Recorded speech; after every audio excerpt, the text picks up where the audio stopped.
嗨，大家欢迎回到 Summer Whisky 的频道，又是熟悉的机场开场。有看我之前影片的大家就会发现，我这次机场不一样咯。这次我是在 KLIA， 因为我今天坐的是中国南方航空。现在其实是晚上10点多，然后机场这里的餐厅其实都有开，只是我们没有很饿，所以先找一个地方坐一下啊。这里的面包选择很多一下耶，可是比外面来讲是有点小贵啊。这里就是它的饮料区，可是我是去 counter 点它的菜单上了，点了杯抹茶拿铁，然后另外一个是 hot chocolate。这次的行程我是去东北沈阳，其实只有我一个人去，然后我家人只是来送机了，然后大便我就会去找我东北的朋友，我是坐半夜1点多飞机，所以我现在10点多就在这里，然后等 check in luggage 呢。现在就是等着 check in 我托运的行李。这次我从吉隆坡飞东北沈阳，它是有中转的，然后中转它是在广州的白云机场。讲真，我第一次坐有中转的飞机，然后它中转时间只有1小时半，其实我有点小怕怕。虽然讲中转的时候是不用拿 luggage， 因为它直接到沈阳，可是我也是担心。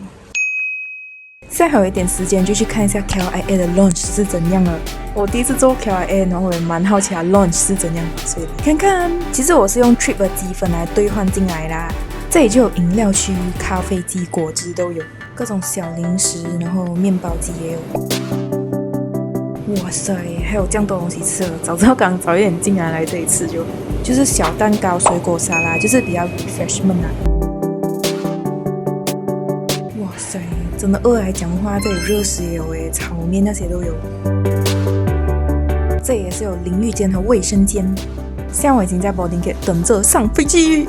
这个南航的座位还可以手机充电，不过不是很快啦，就是充一点点这样。这是它座位的空间，我坐的是 Airbus A321，就是放我 bag 脚刚刚好。吃饭咯，现在是凌晨3点多，然后空姐拿上来了。我这个飞机餐我是有去它官网提前预定了，我以为这很像 AAC 这样，就是选好自己要吃什么，结果我上飞机才发现，就算没有网上预定，它就会派当天煮什么，就是有2种选择，可以2选1。这个我上网选好应该是叫鱼肉海鲜套餐，然后它是有鱼，然后鸡蛋，然后有蘑菇啊、配菜那些。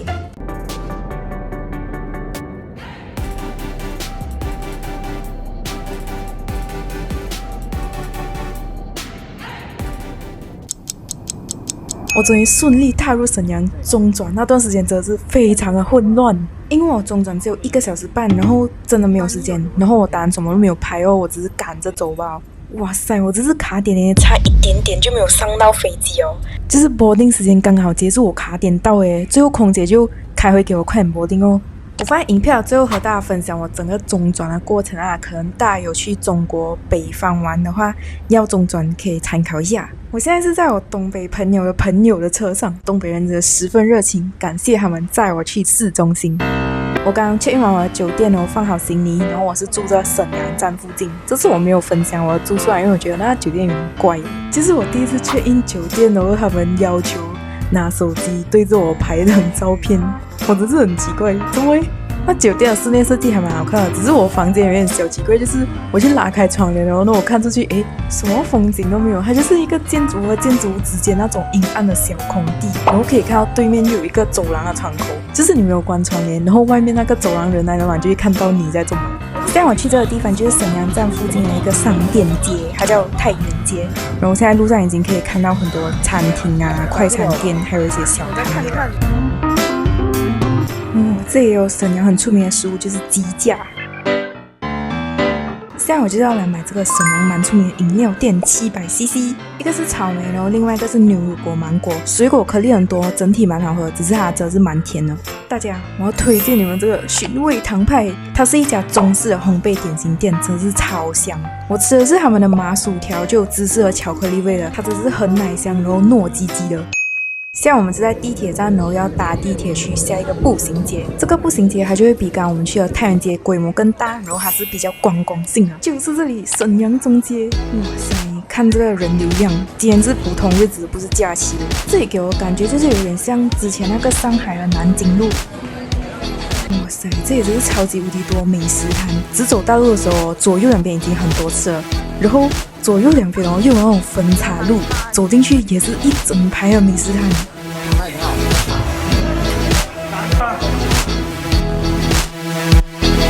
这里面有一个舞台，然后现在很像是有什么歌唱表演看。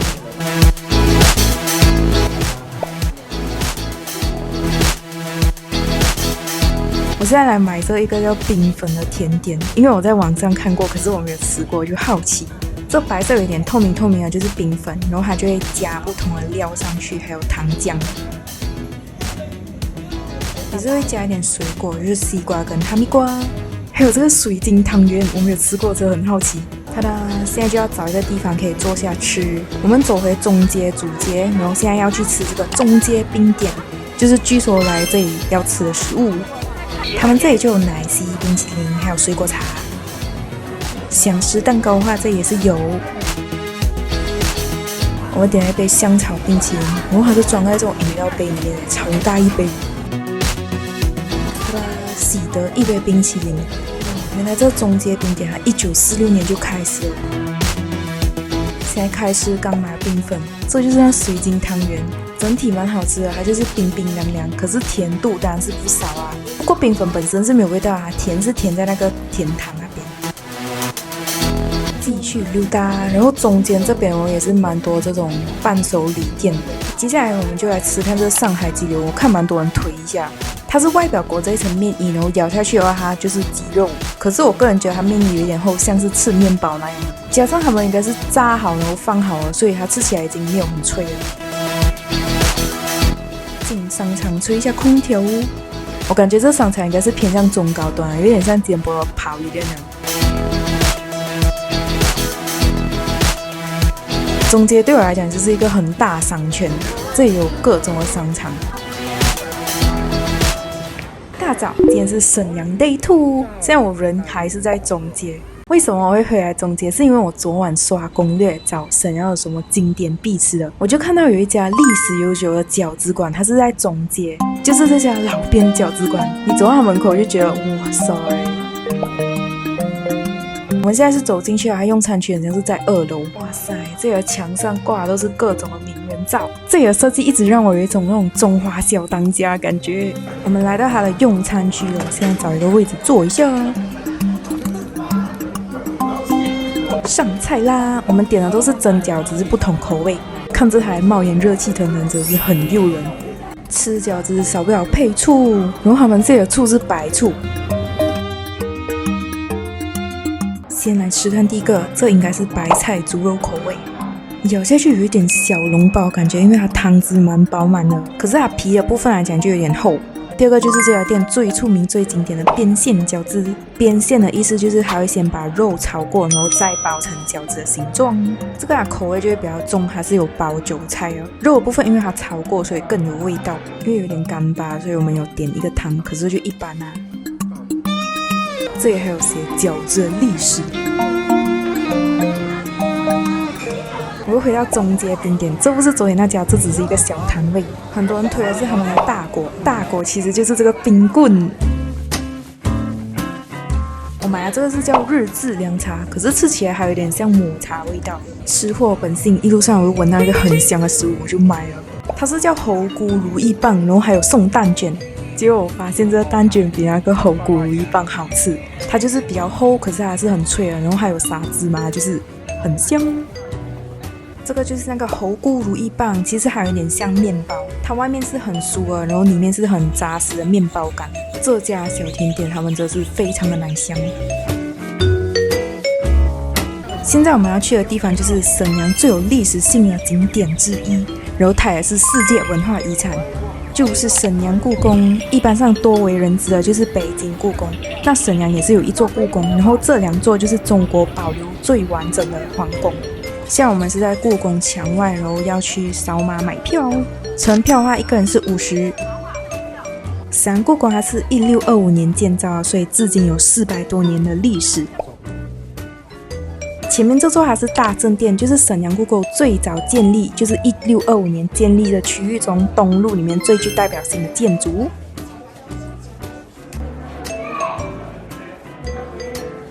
这里也是有展示各种清朝时期的文物。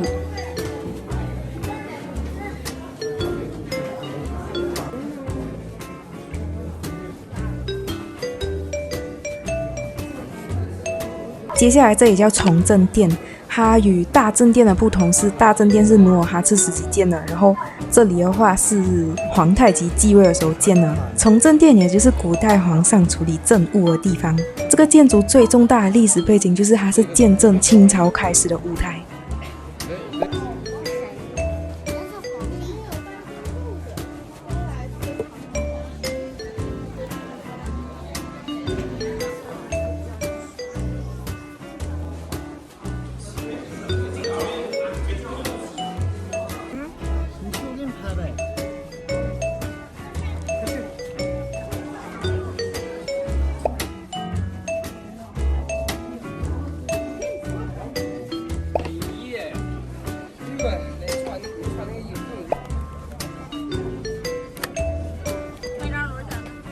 任意消费就送，然后单独想盖章就5块钱一个，5块钱一个名片，随便盖。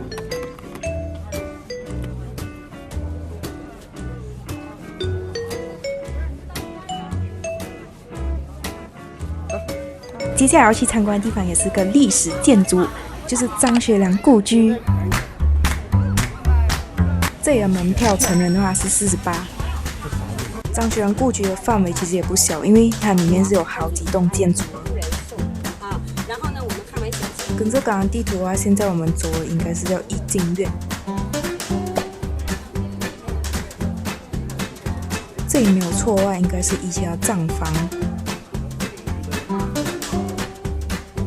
接下来这个门走进的就是二进院。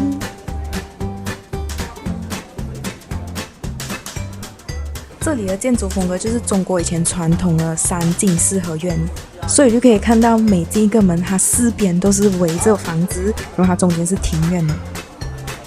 它叫三进四合院，就是有3个部分，然后从外到内，最外面当然是比较多人可以触及的地方，就很像是刚刚看到的账房啊，然后到中间这里就有办公室。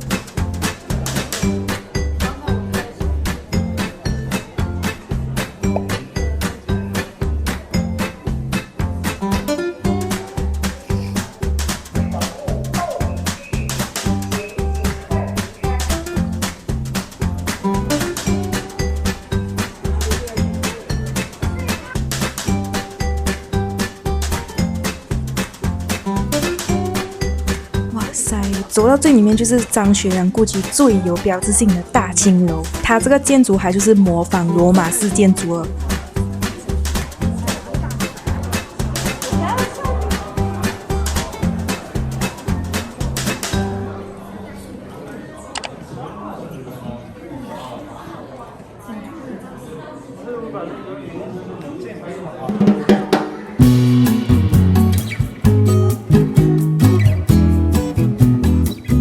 哇，那人潮我只是有一点怕，因为每一层都很多人。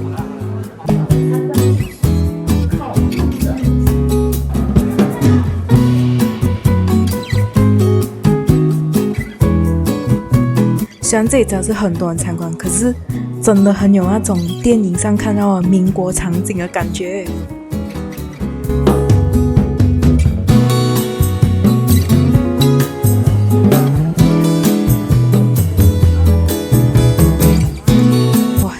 讲真，我今天一直在很哇塞的状态。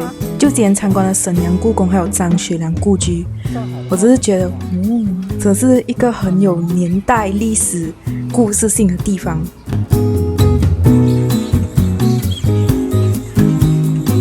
今天我们最后打卡的地方就是这个耶稣圣心堂。哇，真是很有 Europe 的感觉。这座天主教堂其实它也是沈阳的历史建筑之一，它是在1926年修建的。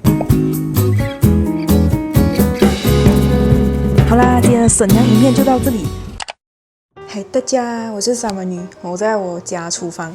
然后我现在要和你们分享我从吉隆坡飞去沈阳那个中转的过程。我觉得大家如果不管飞哪里中转，最好选大概2个小时以上，这是比较够时间。因为我是1个小时半，我买机票的时候我没有看清楚，我买我才发现，我中转是1个小时半，那时候我就开始害怕，够不够时间？这个我一直担心，我从上飞机我就开始担心够不够时间到底。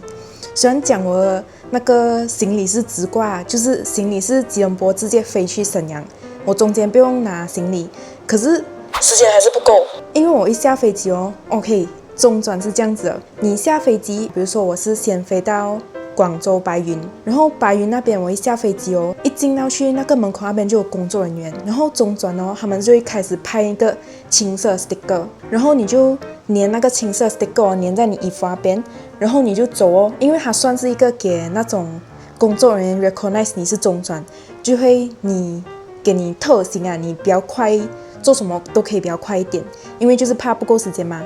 然后我就拿那个青色 sticker， 我就一直走很快，走很快的。然后我就走第一个过安检哦，先 check passport 那些 ，check passport 那些，当地人来讲他们很快，因为他们队伍没有很长。可是到外国人来讲哦，早上的飞机就是我早上 landing 嘛，在中转，很多人，全部外国人。他就可能 check 比较详细啊，也是，然后很慢，然后我真的是在那边花了大概30分钟以上哦，大概30到45分钟啊，开始跟工作人员讲，我要来不及了，然后他们也是有拉我去越少人的一个队伍啊，可是也是很多人，然后到我 check 哦，大概我剩很像30分钟这样子吧，还要去过那个就是 custom。开始 check 我 bag 那些，这里我要和大家分享一个东西啊，就是很像我们通常带那种 selfie stick 啊，它都会有一个 remove control 嘛，大家就不要把这个东西哦放在一个很小的地方，因为那时候我把这个东西放在 bag 里面一个很里面的一个袋子，然后它 detect 到这么很像有一个，因为这个是有电的嘛，那就 detect 到这么有一个很像有电源的东西，可是找不出是什么，因为我放在太里面的一个。我的 bag 里面哦有那种小袋里面又有小袋哦，它在里面，我自己也不知道有这个东西，因为放在里面太久。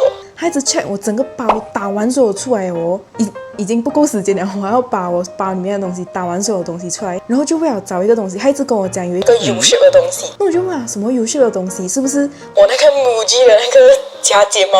那我讲不是有一个什么有一个有电源的，不是假睫毛。那我就很好奇到底是什么东西，那时候我也是怕什么东西来了，然后就整个 bag 的东西打完出来，在那个台那边已经很乱了，那我擦不好哭啊，因为我要来不及上飞机哦。最后就找到这个有电源的东西，放在 bag 里面哦，你们就放在一个 bag 好检查，过 custom 他们 check 真的是比较严啊。OK， 他终于找到这个东西出来，他觉得原来是这个没有什么问题，那我开始收东西，全部东西拉进我 bag 里面，然后我就开始疯狂的跑，在机场的跑，然后我的那个 boarding gate 很远，我就一直跑，终于我到了那个 boarding gate， 我刚好空姐他们是做完之前那个最后的客人上飞机，然后他就开给我，幸好他开给我啦，然后给我上哦，我只是踩点上，我是最后一个上飞机的人，我真是那时候紧张到我要哭哦。